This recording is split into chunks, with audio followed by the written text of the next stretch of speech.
Okay, so welcome back to Tomb's Challenge. So today, this is kind of an important video. It could be important, depends for some people. So it's a little bit away from a lot of the stuff that we've been doing, but it is kind of important though. If you get the alpha-gal allergy, or think you have it, or think you have some form of a tick-borne illness, we're putting this video together primarily to inform the public or whoever's watching, wants to watch the video, about Nettie's experience with the alpha-gal allergy, and about the process that she went through to get a diagnosis of her illness. So we're going back about a year ago, right? Yes. Almost, not quite a year ago. Well, this is August. It started in early October. Early October, wasn't it? Yeah. Yeah. I remember.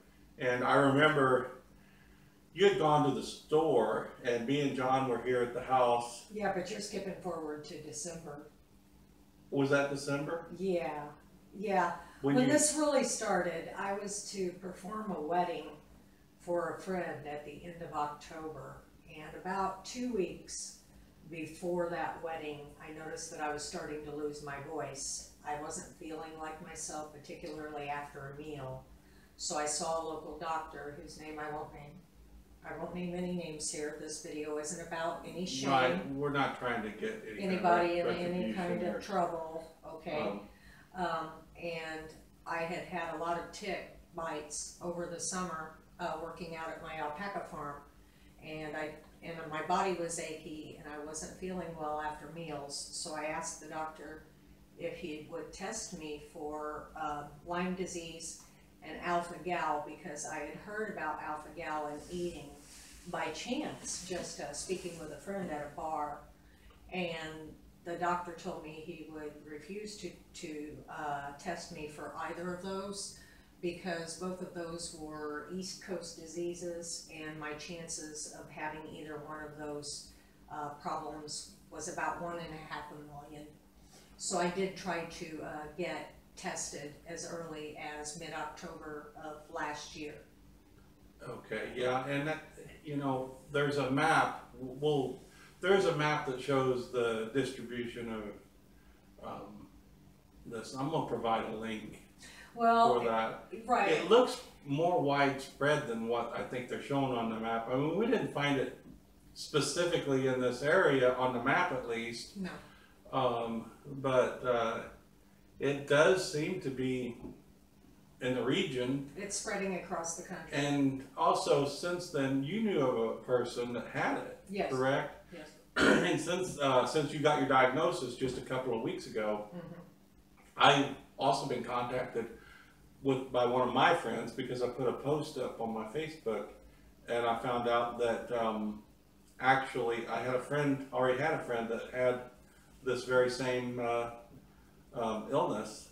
Well, there were red flags. So, and this friend had lived in this area, doesn't currently live in the area, but had lived here probably, I think, whenever she got the illness. I'm still kind of, I'm not sure exactly on the specifics of her illness, but it is out there. And despite that fact, a lot of the people you've talked to in the medical had not heard of it, or were... No, absolutely not. Now, the first doctor I spoke to had heard it.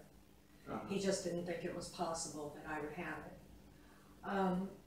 it. The red flags, there were red flags to me, because my condition was worsening as I was working with meat, doing meat prep and meat smoking at a local restaurant here in town. Started a job with as a smokehouse where they would smoke pork. Right, I was actually doing some minor butchering as well, preparing ribs, preparing meat, putting meat on the smoker, taking meat off the smoker, and my allergy symptoms, and I just was feeling unwell. and my digestion started getting terrible, and I was having trouble getting to sleep at night because of very bad heartburn. This is the way it began. Now, where you started with the attack that sent me to Jacksonville was the catalyst of what made everything go downhill. But you go ahead and describe it in your what happened. As I recall what happened, you had gone to the store. Yeah. Now this is just, I know this, I'm going to try, this kind of complicates things a little bit. You had taken a barium swallow. You were expecting to have a throat surgery the next day. That's right. And you had gone to the store that evening. You had to eat kind of early, I think, or something, and you had gone to the store to get some things to cook. We needed soy sauce. I prepared as a Chinese meal, yes. And you were not speaking. You were out of breath. You were mouthing to me, "I can't breathe," and just kind of in this kind of state. Mm-hmm. Now, I think we did give you aspirin that night. Yes, I sent you to the store for aspirin because I thought I might be having a heart attack. Now, you didn't go to the hospital right then, but later that night, it didn't get better, so. And you knew you were going in for surgery the next morning, but you went ahead and went into the emergency room, correct? Yes. And so you got to the emergency room. They ran some tests on you. Had you on the EKG? Is that correct? Mm-hmm. I'm not a medical expert. I can go ahead and tell you. Yeah, when I got to the hospital, they immediately thought heart attack. Because I had chest pain. I was having difficulty breathing, so they put me on an EKG. The EKG was not normal, but it wasn't abnormal to show anything particularly that horrible. So they wheeled me down for an ultrasound on my liver and decided that I was having an acute infection or attack of the gallbladder, and they decided that my gallbladder needed to come out. And this is where everything went downhill from a domino effect. It was a misdiagnosis. My gallbladder, I was later told, would have eventually needed to come out, but did not need to come out. It seems like just kind of from maybe the urgency of that wasn't so. Well, people have commented a week or two after my gallbladder surgery, when I should have been feeling better, I was actually feeling worse, and there are a couple of reasons for that.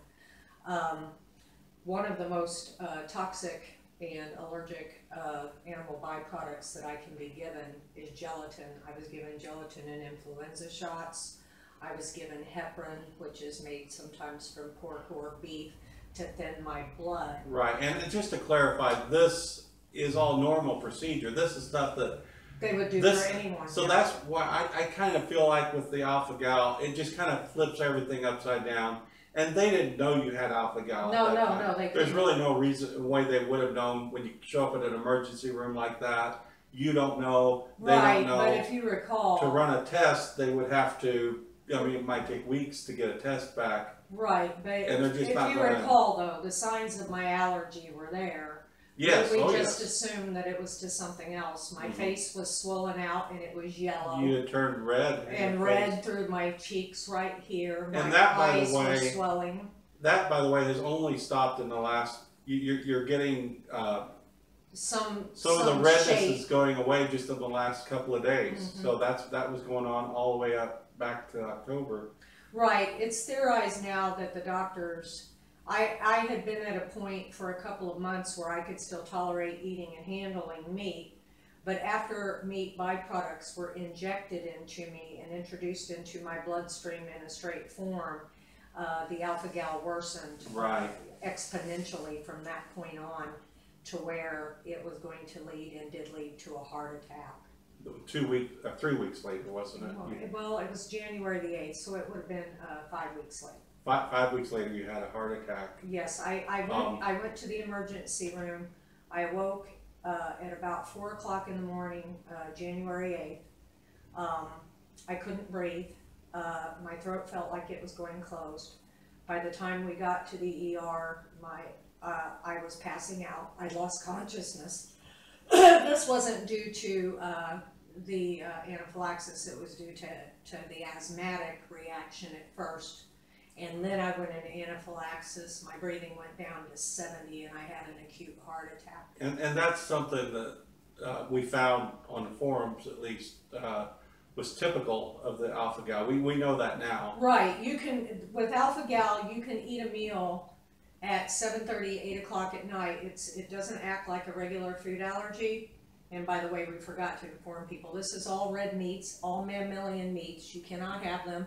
Some people can still drink milk and have animal byproducts and medications. I cannot. Mine is too serious for that, and that's likely because of 2 different hospital visits where they continued to inject me with medications that were making me sicker. Of course, it's not their fault. They could not have known I had this allergy. But the night of my heart attack, they gave me a lot of things over the next 2 days, including heparin shots in the stomach, another pneumonia vaccine with gelatin in it, which is deadly to me now. And that sounds so terrible, but it is their normal procedure for dealing with these issues. You know, you're right. just, and so you're probably wondering at this right. point, what is all this medicine here? Right, What and is I'm all getting this? to this, okay? What is all this? When I first started having the alpha-gal symptoms and I was first losing my voice, they wanted to blame my asthma, my smoking, and my COPD. So they were deciding that they needed to give me several different types of medications that were medications that came in a capsule popping round tube that you suck the medication, which was a powder in. And my asthma actually got worse, and they didn't understand why. Well, now we know that there was lactose powder inside the inhaler medication that was actually making my breathing worse than better. So I ended up in the ER one night because of that. And so we're talking about any mammal product, which is, you know, it could be pigs, you know, pork, cattle, or I would assume buffalo, or just about anything. I think the couple of things that it does not include, you wouldn't be eating anyway, such as orangutan or people. We don't have this normally in our system. All other mammals do. I was given rounds of prednisone through the IV in my arm, and I tolerated it okay. But when they sent me home on the pills and the tablets of it, I had reactions to it, and it made me very sick. In fact, here, this is supposed to be in case of an emergency. I was supposed to carry this in my purse at all times. This is a methylprednisolone pack. You take this many if you have some breathing problems, and then you slowly reduce down. These could kill me now. We believe those could kill you. We're not. No, there's no doubt that they can kill me because there is gelatin in this. Okay. And lactose can kill me now. Potentially, yes. Yes, because they built it up, and I'm building up to that so much in my system that my system can no longer tolerate any of it in the smallest form. I can't even eat butter.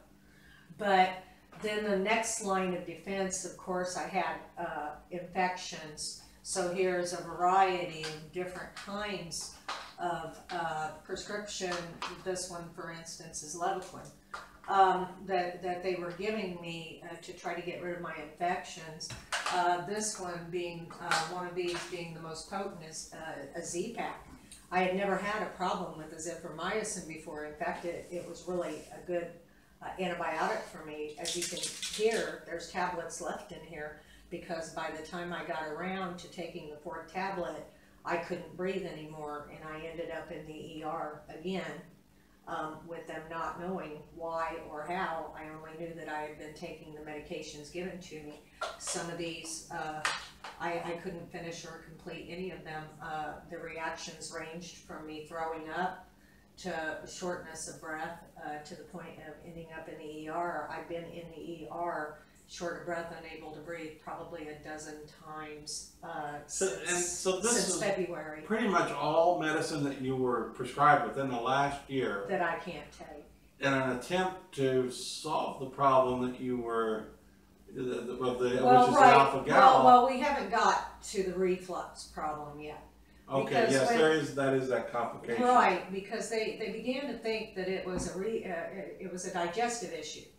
So they tried to put me on lots of different medications. Of course, they contained lactose, magnesium stearate. I cannot have those.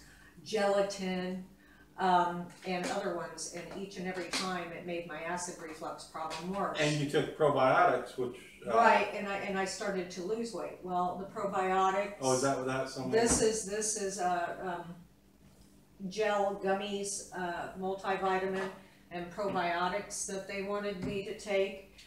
This is right here, Flintstones vitamin. And there's nothing wrong with probiotics. It's just that it's got right. But here's the problem. Here's the problem. You know, was my most recent doctor, and all my doctors have been very good doctors. But the Flintstones vitamins, from the very first one, it made me sick and short of breath. I had an asthma attack. I didn't have a major one.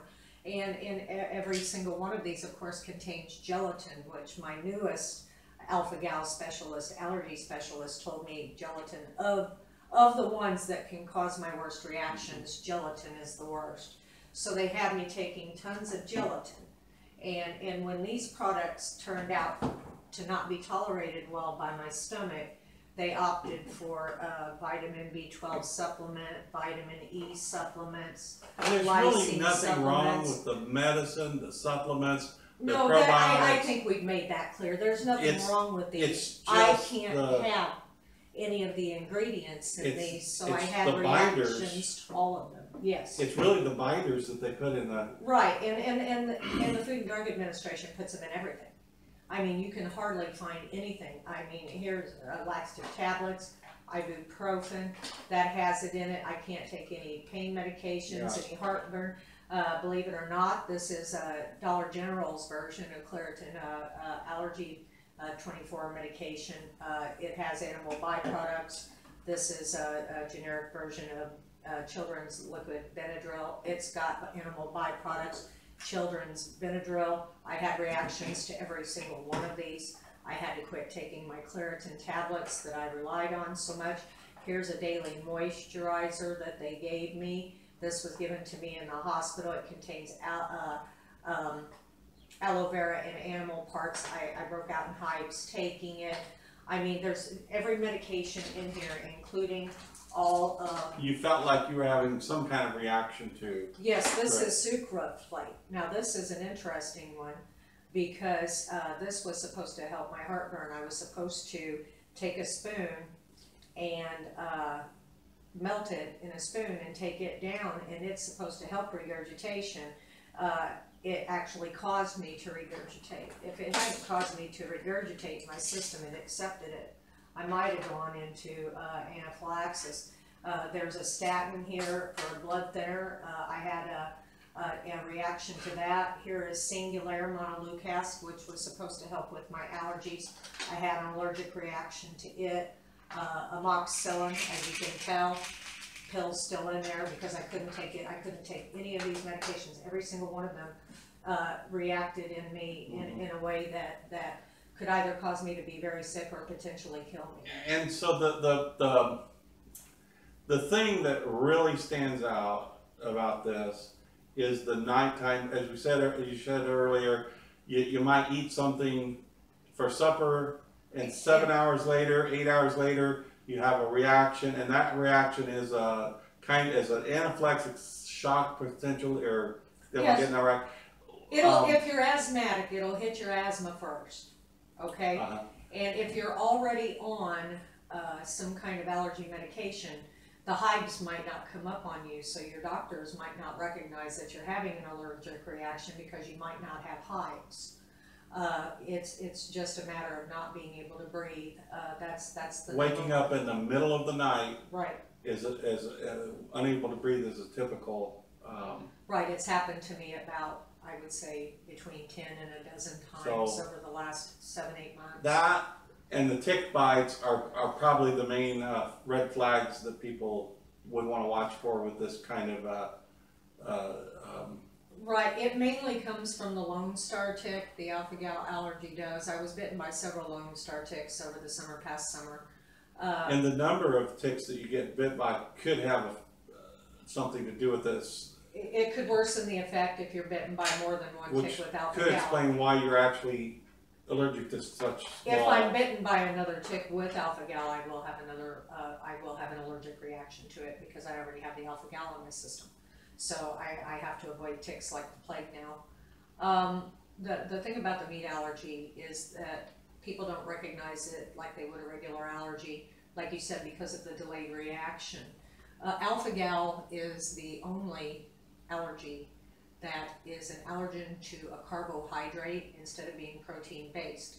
So there is no cure for it, there is no treatment for it. The only way to get better at all is complete and total avoidance of the meat, and a lot of times any of the derivatives or products that come from that meat, such as what would be in cosmetics. The other day I had a reaction from using a hair mousse. I think you said they put a Band-Aid on you at the... They took blood from me, and they had a Band-Aid here, and it was stuck with tape, and that evening I had red swelling and hives all down my arms just from the glue, which was probably an animal-based glue. So how many late night hospital, like where you woke up in the middle of the night, and how many of those visits do you think you've had this year? A dozen. Or since it started? A dozen? Easily. And then countless visits to regular appointed visits to doctors. I've had three since being diagnosed, and that is because I was not aware. See, here's what I was going to get in next. When the doctors couldn't get me to gain weight, they started encouraging me to eat a lot of milk and a lot of milk products to try to put it on the weight on me quickly. Of course, they were still looking at this being a digestive issue, and I was losing weight. By the time they started having me taking a lot of milk products, I was down to about 99 pounds. Carnation instant breakfast drinks, Boost shakes and drinks, lots of yogurt, ice cream, and each and every time I ate one of these, my allergy to milk or milk products got worse, to where now it's at a level that if I take a pill, all perfectly normal treatments. even this small with a lactose filler in it, I can have an anaphylaxis reaction to it. So I mean, this is something that builds up in your system over time to where your system no longer tolerates it at all. Yeah, and so countless visits, countless doctor's appointments. I've been to specialists. And really only through your own persistence. I mean, you kind of found this out on your own, that you suspected it on your own. I suspected it all along. I asked 4 different doctors to test me for this, and I was refused each time. It's only my most recent doctor who said, okay, the girl thinks that she's got this. Okay, let's rule it in or out. So she went ahead and she had a blood panel drawn on me for alpha-gal, and she was shocked at how high the results were. Not only were they high, they were deadly high. So, I mean, and the word she used is it's staggering. You're not completely out of the woods yet. No. You were down, what was your weight down to? I weigh 95 and a half pounds today. But just a couple of days ago you were down to 94. 94. Okay, so you've added a little bit, and we were showing the mix that you were making earlier. Your diet now consists primarily of what? I have to cook all my own foods. I can eat chicken, I can eat fish, I can eat turkey and any other type of bird. If it swims or if it flies, they call it a fin and feather allergy. I can eat it. I can no longer tolerate, right now my system and my body is in such poor immunocondition that I'm not tolerating soy or gluten, either one, quite yet. It's not that I'm allergic to them, it's just that my digestive system is so broken down and poor from eating foods that I was allergic to for this past year, that I'm having trouble with digesting those things. There's In no solid allergy. forms. Right. Yes. Yes, I can't eat soy at all. Oh, right, soy. I can't. Yes, no, I I remember can't you were have soy telling at me all. that. The gluten, well, you know, it's tricky. I mean, because it has an effect that Yeah. we won't talk about. But I will tell you that these are all medications that I cannot take, and this is not a complete collection of them, because some of them I just plain threw away. The only ones that I can take, as you can see, is a very, very small amount. I do have COPD and asthma. I've been dealing with that for quite a while. So right here, I've got inhalers for that, and I take a nebulizer. This is an EpiPen. I have to carry 2 of these at all times, and if you have alpha-gal, you'll do the same. Just don't use it unless you absolutely have to, because it does have animal derivatives in it. That's why you use it as a last resort, to keep yourself going until they can do something else for you. This is Flonase nasal spray. There's, if you have allergies, there are no animal components in it, or Zyrtec children's liquid. This is an old Amish remedy for acid reflux. It might work for some people. It works a little bit for me, but nothing really stops the reflux as it comes. There's really nothing on the market you can take for that. Pepto-Bismol might or might not have animal components to it. They may or may not tell you the truth about it. This is actually liquid Xanax. They had to give it to me in a liquid form, because any other form of Xanax currently on the market has lactose and magnesium stearate in it. And you're taking the Xanax basically to calm you down, because you've had a lot of anxieties related to waking up in the middle of the night and having to run unable to the ER. breathe, and now you kind of get into a lot of anxieties, not just over that, but over all of the whole situation, and just kind of, from your research that you know of, those products don't contain. I chose. So I had to choose every single one of those medications on my own. And do The doctors had no idea what to do. It's not on the label, is it? I had to call the medicine shop and ask them to look and look and look until they could find me. And I think you said you called the Flonase company, is that right? That's right, to make sure that there were no animal derivatives in it. Now the doctors have recently wanted to put me on. They did find I believe, a non-animal tablet for Prozac. I'm skeptical, and the reason that I'm skeptical is I have yet to find any kind of tablet form of medication that claimed to be animal free that actually was. Okay, so I think we've just about covered everything. I did want to go over just a little bit more about your weight loss. Oh, we haven't covered everything I want to cover. Okay. I want to cover all the specialists and talk about all the hospitals, how I was treated as though I was out of my mind. Oh, yeah. I was exaggerating my illness. I was crazy.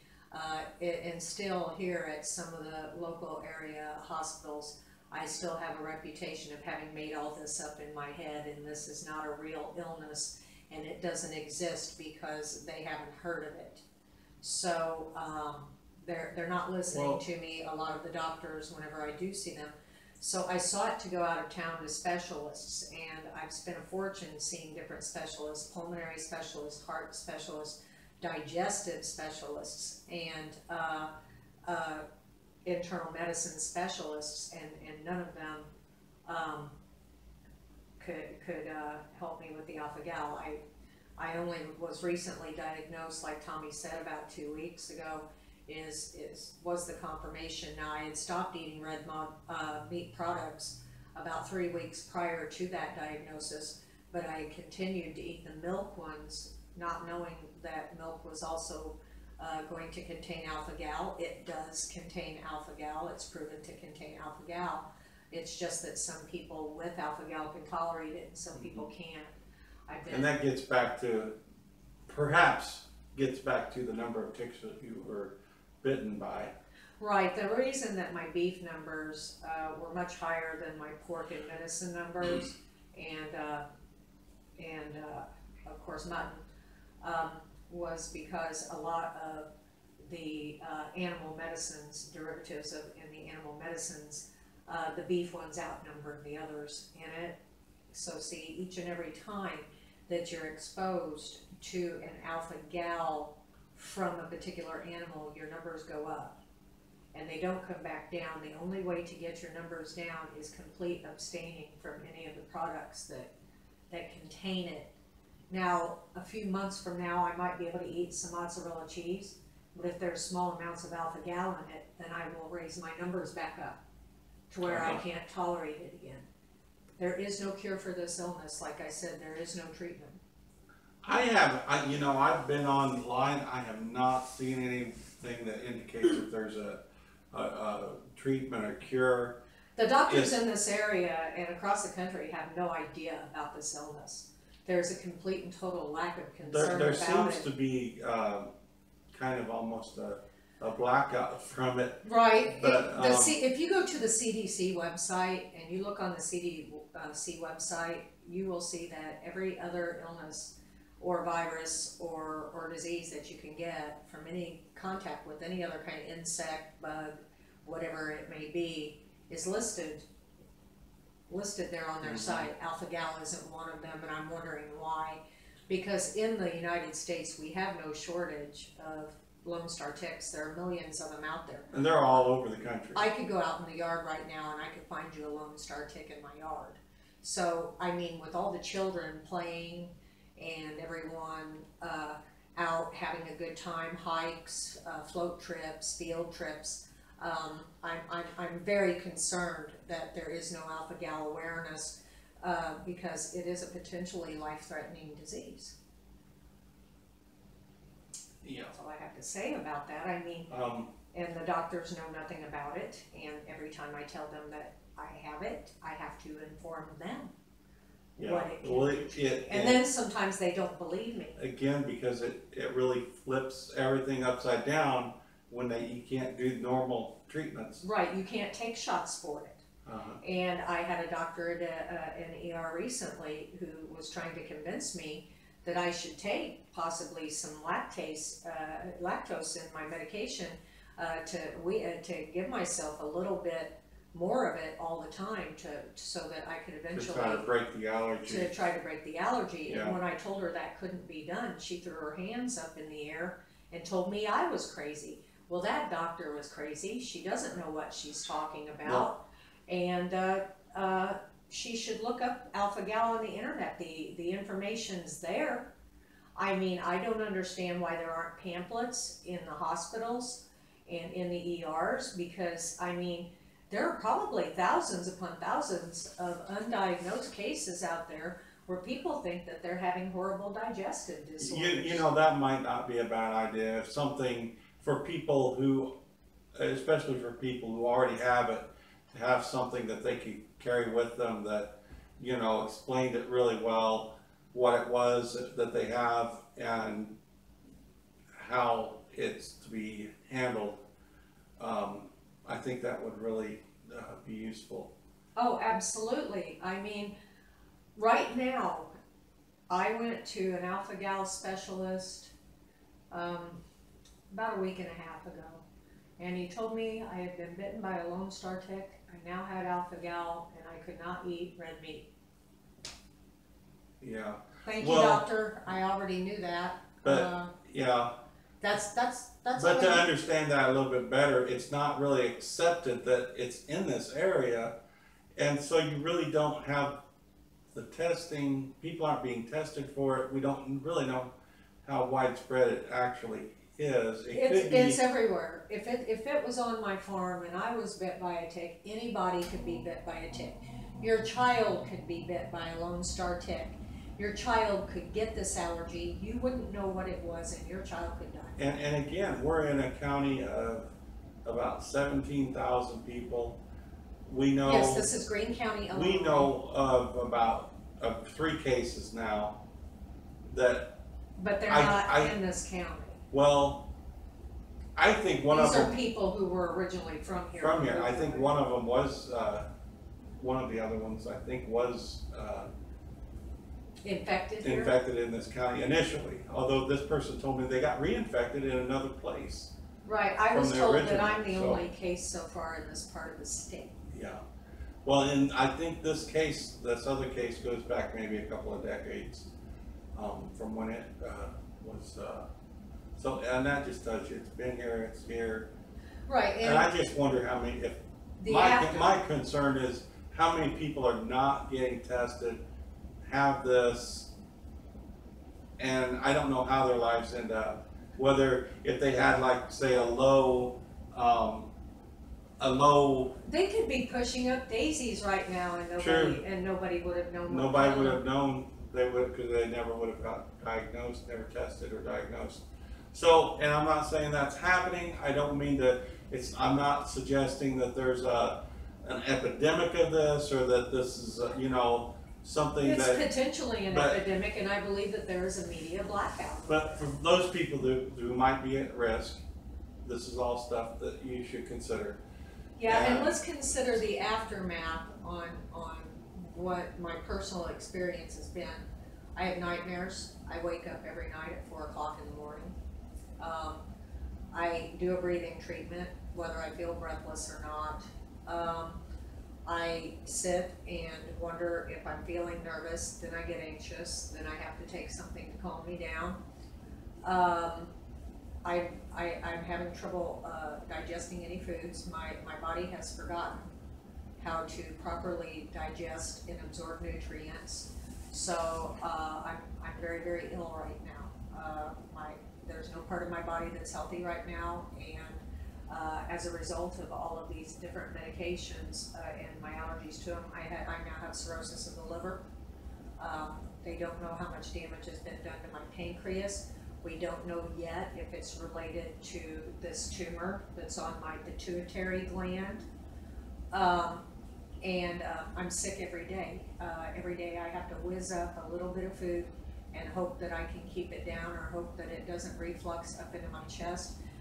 Because we know for a fact now that regurgitating and acid reflux has worsened my COPD and my emphysema from actually breathing in things that I shouldn't have been breathing in. That's why I've been sleeping straight up in a chair for 3 months. That's how I sleep at night, sitting straight up. I'd love to be able to lay down in a bed, but I also like to not end up in the ER unable to breathe. And so, of course, people ask me, well, do you have stress from this? Of course there's stress from this. I have a lot of anxiety issues over it. Am I depressed over it? Well, I'm not sure you could call it depression, but it's quite overwhelming when you're told, okay, yes, you finally do have what you thought you had. Not only do you have it, it's worse than you thought it was. There's been more damage to your body, and now you have to do a lot to overcome that, including change your whole entire lifestyle around.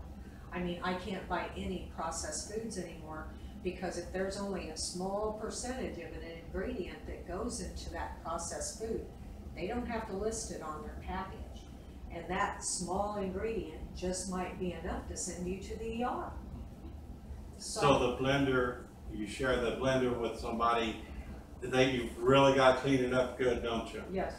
Okay. I can't even touch meat. My immediate reaction, if there was a steak in front of me and I were to put my fingers on it, I would get breathless, I would get hives. And you no longer. And I was getting hives down my arms while I was still working at the restaurant. At the smokehouse, yeah. Yeah.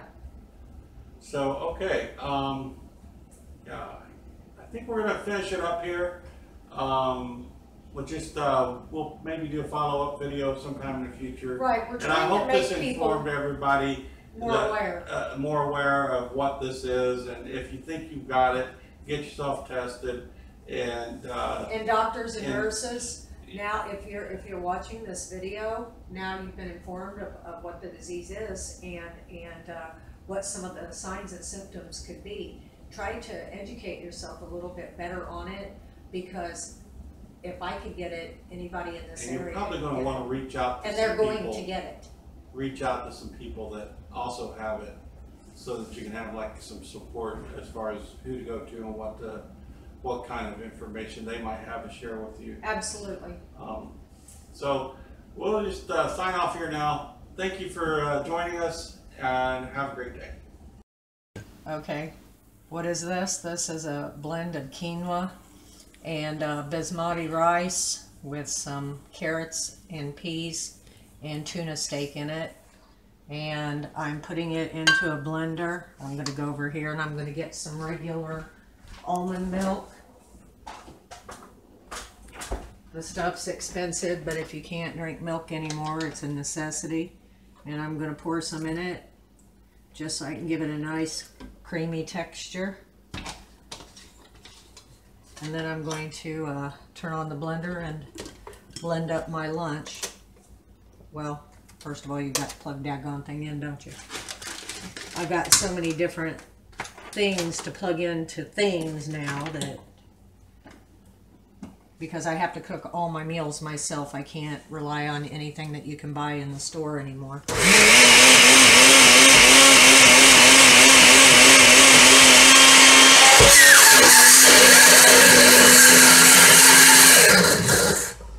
Apparently I did something very wrong there.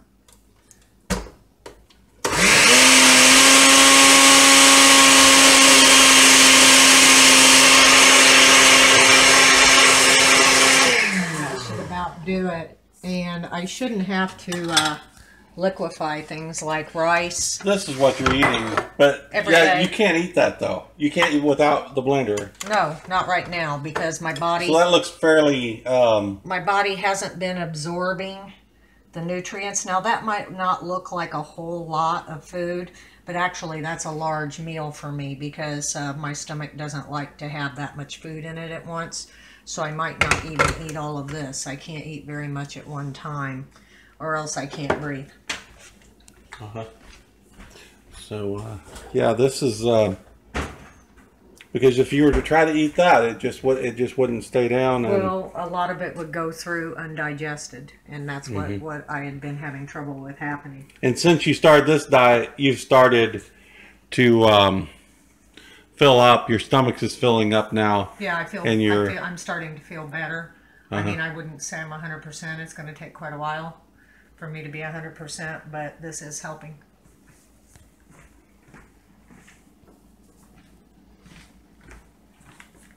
Little salt, little pepper, nothing fancy.